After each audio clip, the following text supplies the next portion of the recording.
Thanks, Bill. I'm Jim McGovern from Massachusetts, and Ignacio, I'm a typical wild-eyed liberal from Massachusetts, so that's what one looks like. Also,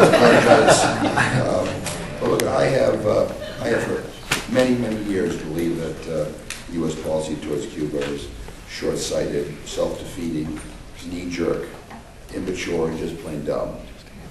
And I think all of us get embarrassed when our country pursues dumb policies. This one kind of tops the list.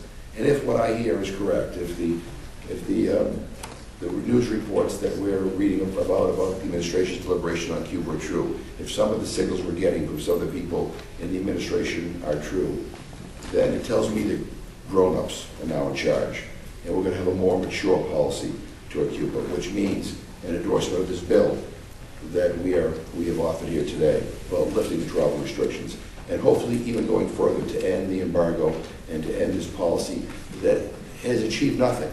All it is a relic from the Cold War, and it's time that we change it. Our policy should be based on common sense, not on a political calculation about winning votes. And so I am proud to be here with my colleagues, and I thank Miriam. Thank you very much for your comments as well. Thank you.